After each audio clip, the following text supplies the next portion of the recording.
Hello, this is Sarah with Cowlitz River Restoration. Hello, this is Sarah with Cowlitz River Reservation.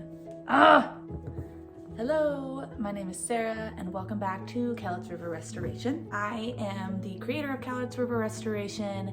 I decided to call it Cowlitz River Restoration because I'm from Cowlitz County and because I thought about doing furniture by Sarah or Sarah Restoration or whatever, something with my name, but I'm not the only one that works on my furniture sometimes. So I wanted something that I could have other people help me out and it not to be all under just my name. So it's more like a Cowlitz River Restoration family. In my show, you'll be seeing a lot of like room renovation.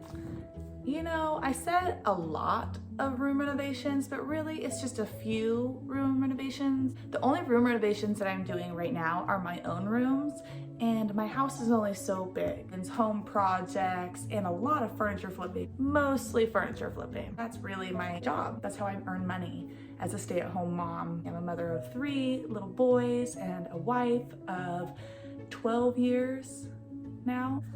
Confirmed. It has been 12 years and 14 years together. Today, we're going to be looking at a buffet dresser flip, kind of a flip. I'm refinishing it for my mom. I got this dresser at a garage sale over the summer and I'm refinishing it for my mom. Did I mention that? It's for my mom. It's a dresser, it's a buffet dresser, and I'm gonna do some painting and some sanding and some staining. So I'm gonna walk you through step by step how I do all that, as well as what products I use and tips and tricks along the way. I had it in my boys' room for a little while, but then I'm changing that around. That will be another video. All of the furniture that I refinish for my channel is all secondhand. I get it off of the side of the road or by dumpsters or estate sales or thrift shops. Sometimes people will just contact me and say, hey, I've got a piece of furniture, I don't want it, you take it. And I do. In fact, soon I will be building a shed or a storage shed to help store some of my project pieces so that I can renovate my garage into a work studio so that I'm not always refinishing furniture in my living room. So stay tuned because I'm gonna share all of that with you as I go along. And I'm recording it all on my phone. I ran out of storage, bought more storage, and I'm out of storage again, but I'm gonna keep it up because it's what I like to do. On to the buffet dresser. So here's the dresser that I'm going to be refinishing for you and showing you step by step how I do that. This dresser is painted white. I originally painted it white for my boys' room, and it's just got a little bit of wear from being in a little boys' room for a few years. When I first got this dresser, it did not have legs on it. I found those legs secondhand at a garage sale. I love when I get the opportunity to use things that I can find secondhand and reuse them. So I'm going to be refinishing this to complement a dresser that my mother bought from me for her bedroom that's done in a more weathered wood look. So I began by taking off all of the hardware. I'm going to take off that metal hardware and paint it to match the other dresser. And then I'm going to remove the hardware on the bottom. And it is wood, the hardware on the bottom. And I'm going to strip that and refinish that to complement that weathered wood look. When removing hardware, it does help if you use the correct drill bit.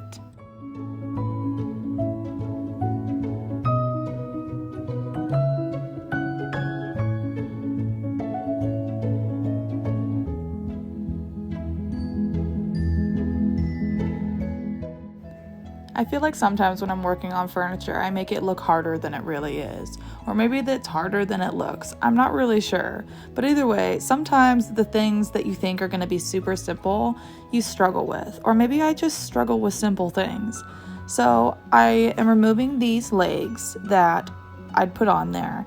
And I felt like I just was struggling a lot to get them off with the angles and just getting my screwdriver to fit. Honestly, I probably should have done a lot more of it by hand, but I struggled with it along and, I eventually got them off, but you can see by the look on my face that I'm just like, what is going on? Like, it should have taken 5 minutes and I'm pretty sure I spent at least 20 removing these legs, but I got them off, so all is well. Sometimes it's just a matter of being persistent. I did finally pull out my handheld screwdriver to get to that last leg, and it came out so easy. I'm like, man, maybe I should have done that the whole time, but it all worked out. The legs are off.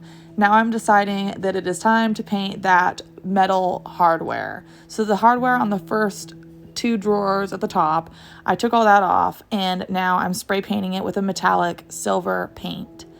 Then I'm going to use this citrus stripping gel or paint stripper, and I'm going to strip the top, and I'm also going to strip the legs, and I'm also going to strip the knobs from the bottom drawers.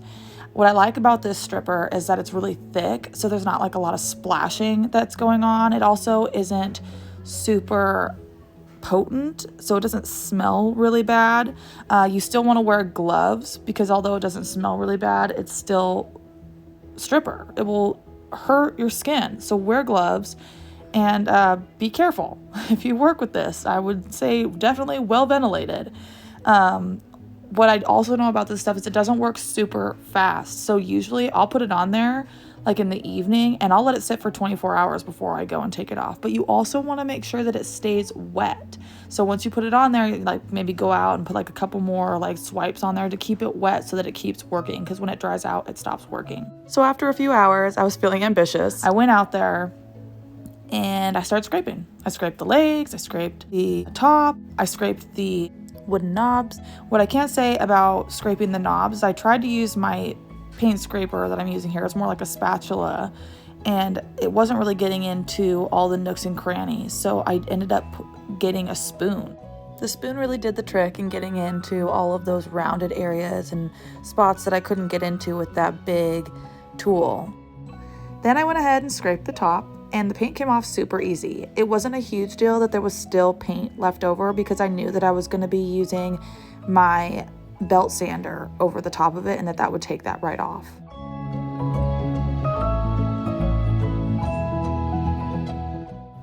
To deactivate the stripper and to get off some of that remaining residue, I used steel wool and some mineral spirits, and I just scrubbed it in. It helped to remove some of the residue, not a lot off the top, but it definitely did some work on the knobs and the legs to help get off some of that leftover paint and stripper so that it would deactivate that and also, you know, clean it up and get it ready for sanding, staining, painting, and sealing. You've got to let all the wood pieces dry before going over them with sandpaper, otherwise it gets all gummy. So once it was completely dry, probably about 24 hours, I went over it with my belt sander, and I went over the top with my belt sander, and as it turns out, the top was not 100% wood. It was a veneer overlay, which was kind of disappointing because I really thought that it was going to be a solid wood, but it wasn't a deal breaker because I figured, well, I'll just go ahead and work with what I have, and I'm still going to stain it and do a distress paint over it and just kind of see how it turns out. And I feel like it turned out pretty good. So I just went ahead and kept going with what I had, even though it wasn't what I thought it was going to be. That's the story of my life. A lot of times things aren't what I think they're going to be, and that's okay. It just teaches me to be flexible. I hand sanded all of the wood knobs because, well, one, I didn't want to use my orbital on it and then risk sanding out all of the wood details. And two, it was just easier. I used this little triangle sander, or a detail sander is what it's called, with a 220 grit, just to get it all smooth and prepped and down to that bare wood and ready for stain.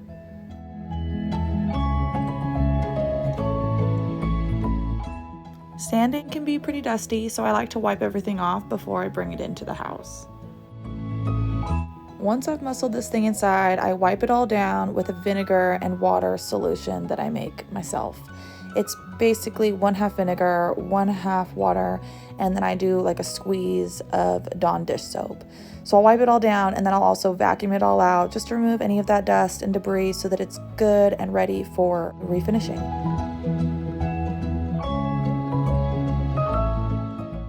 When I had sealed this dresser before, I sealed it with a finishing wax. I read on the internet that if you want to break through or break down a finishing wax to paint over it, that you can use mineral spirits. So that's what I did. I poured mineral spirits into a bowl, used a rag, and wore some gloves, and I wiped the whole thing down vigorously with mineral spirits to get past that wax so that I can go ahead and paint over it.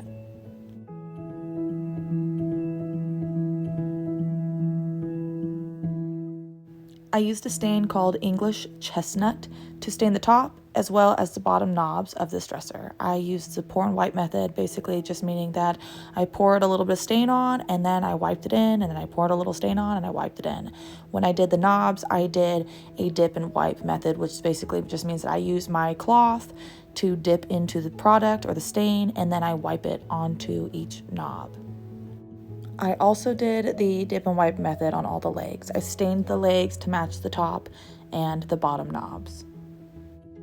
There were some nooks and crannies in those bottom handles, so it took a little elbow grease to get all of that stain in there to get the real coverage that I was after. Then I used Age Gray chalk paint by Rust-Oleum to do a dry brushing technique to get a real weathered wood feel. Basically what I do is I get my bristles wet with the paint and then I wipe. And now I don't want them too wet because I don't want to slop it on there, but a little wet and wipe. Dry brushing. So like just wet enough to get the product on and then wipe. So brush and wipe, brush and wipe, brush and wipe. What's cool about the chalk paint is that it is water-based, but also it's pretty forgiving in the fact that if I get too much on there, I could spray it down with water and take it off. There's really no right or wrong way. It's just whatever looks good to your eye, and you just kind of keep working with it.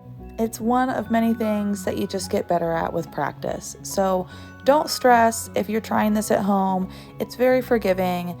Just keep practicing.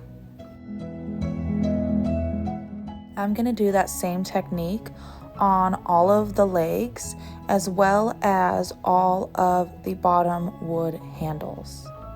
Be sure that you're getting all sides of the legs as well as the handles so that you don't go to put them on and realize that you missed a spot. You want to have good coverage and have it all over the same finish.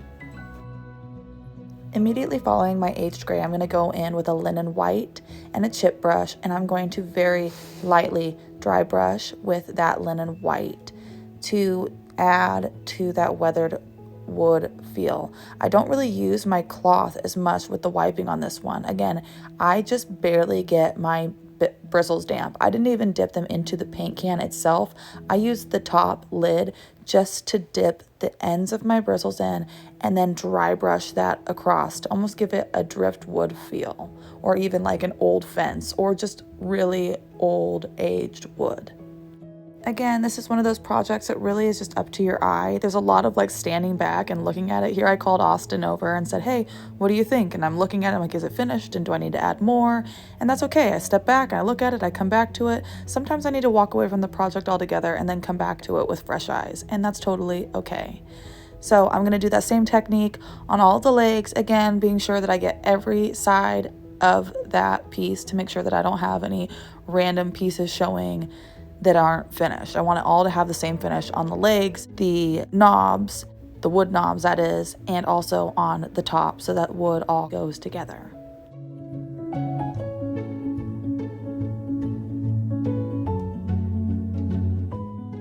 Now I'm going to use this Bear chalk paint in the color Zen to go over the drawers as well as the base of this dresser. I ended up doing 2 coats for the best coverage. I absolutely love the way this paint goes on. It is so smooth and the coverage is awesome. Honestly, I probably could have gotten away with 1 coat, but I wanted to make sure that the coverage was really good, so I went ahead and did 2. Again, I love this paint. It's so smooth, it works so well, and if it gets too thick, I can just add a little bit of water and it's good to go.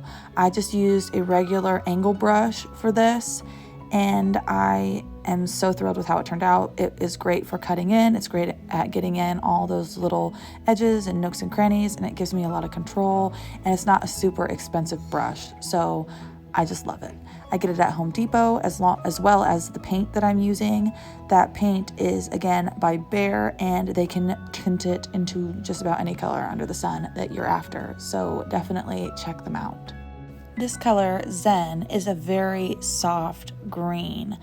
I am happy that I used it. It's one of those colors that I'd used on something else and I had some left over, so I decided to go ahead and use what I had left on this piece, and I am thrilled that I did because apparently I'd forgotten this color rocks and I'm so happy with it.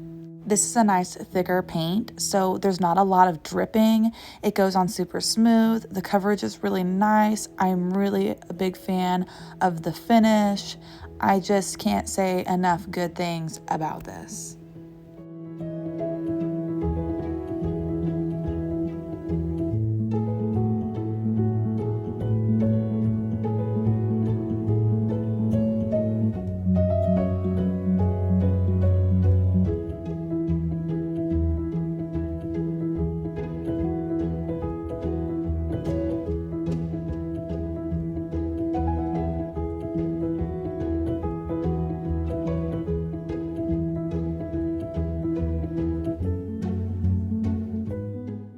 Like I said, I did do 2 coats so that I could get the maximum amount of coverage out of my product.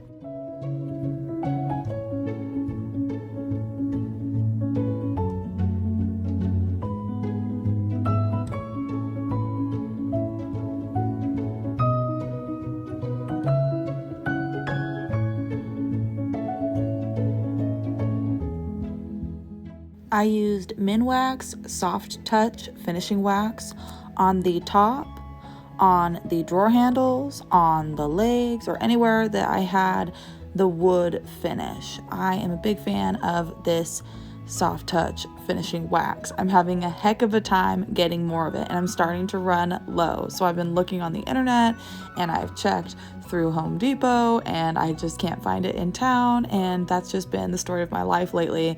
I find a product that I love and it either gets discontinued or I'm having a heck of a time finding it in today's market. So I'm going to keep looking for it, but I'm a big fan of this. So if you can come across it at your local hardware store, this is a really great product, and I'm a big fan of the finish and also the durability of it.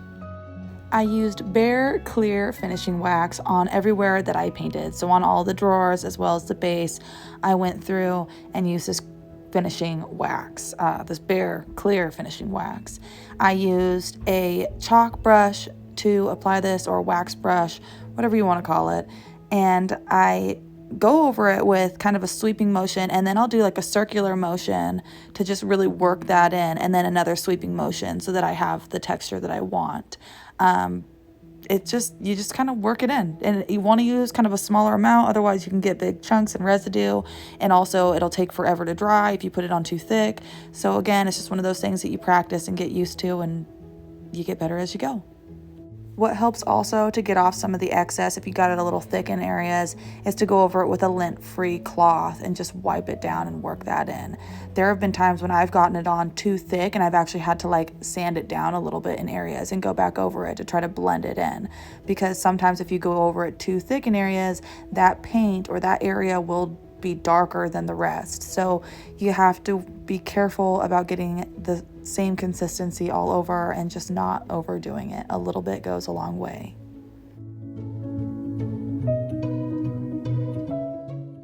Now it's time to put all that hardware on, and awesome for me, I have a super handsome and handy assistant named Austin, who is also my loving husband. So sometimes when he wants to spend time with me and I'm in the middle of working, he'll jump in and help me put hardware on, or just help me out with a project to help me get done sooner so that we can spend time together, because we love each other and we happen to make a really awesome team.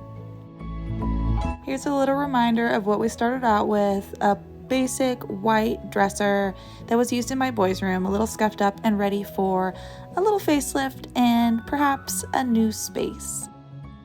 Here is my reveal. This is it all put back together with its new silver knobs and its distressed weathered wood top and its matching legs and its matching handles, and it's all sealed up and it's ready to go. I can't wait for it to be in its new home and to get a picture of it beside its sister dresser.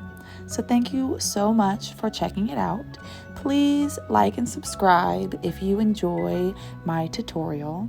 Please let me know if you have any questions or tips or tricks or ideas on how I can improve. I hope that you will decide to stay tuned, as I have many more tutorials coming your way with flips and home improvements and projects and just all kinds of things up my sleeve and things to do. So again, thanks for checking it out. I hope that we'll get to see you next time. This is Sarah with Cowlitz River Restoration, and you have a wonderful day.